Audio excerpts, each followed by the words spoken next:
Hey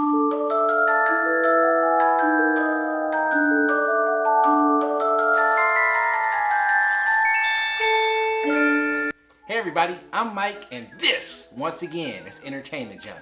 And you know what? We're still rocking and rolling here in the month of Junktober. And today, ladies and gentlemen, we'll be looking at a movie called Stage Fright. Now, when you first think of a movie like that, you probably think it's about somebody who has a fear of performing on stage. And then we follow them on their journey as they try to conquer this fear and ultimately end up, overcoming it and putting on the show of a lifetime. Well, I'm happy to report this movie is not it. No, this movie is not even remotely close to that. No, this movie is about a killer who clearly doesn't give a hoot. Let's check it out. Stage Fright. This Italian slasher from 1987 sees a theater performance group practicing for their next big stage show. One of the performers injures herself earlier and while on break sneaks off with a friend to seek medical help from a nearby hospital. But wouldn't you know it, it just so happens that this hospital is housing a killer who with the greatest of ease makes short work of the security there and then without the girls knowing it, hitches a ride back with them to their theater because, well, it's time to get this party started. Once back inside, one of the girls forgets that she left something in her car and then goes back to retrieve it, only for this to happen.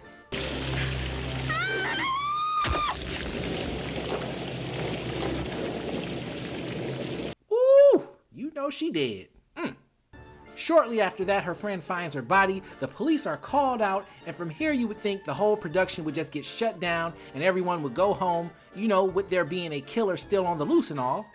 But the director, who is a super duper asshole, comes up with this genius plan to hide the key to the main door and then convince some of the cast to stay the night inside this theater to get their performance down perfect so they can open up to the public much sooner in order to capitalize on the expected hype coming from this tragic murder that has just taken place. And I have to say, the moment that director asked one of the girls to hide the key, I was like, yep, everyone's dead. You, sir, have officially served up yourself and the cast to this killer on a silver platter. Like, come on, man, are you stupid? Of course, once the cast and crew catches on to what's happening, it becomes a mad dash to find the key and get the hell out of there. And, well, I guess you can imagine how that goes. Yeah, so I discovered this film a few years back. I remember picking this up from a hole-in-the-wall mom and pop store that sold old movies, old DVDs, Blu-rays, whatever.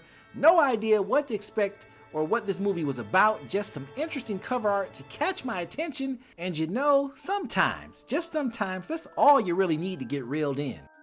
But I gotta say, boy, oh boy, was I pleasantly surprised. I was actually shocked that I hadn't ran across this movie sooner. The masked killer in this film is terrifying. He's relentless as he's hunting down each and every cast and crew member. And oh my goodness, the kills. These are some of the most brutal kills you're going to run across in the slasher genre. I feel like the mask that they used for the killer, well, that was a great creative choice. And it really makes him and the movie itself stand out from a ton of other slashers seen up until that point in film. The pacing of the movie is pretty solid. The music, fantastic. And the characters in the movie, some of their decision-making skills, oh man, it will have you yelling at the screen.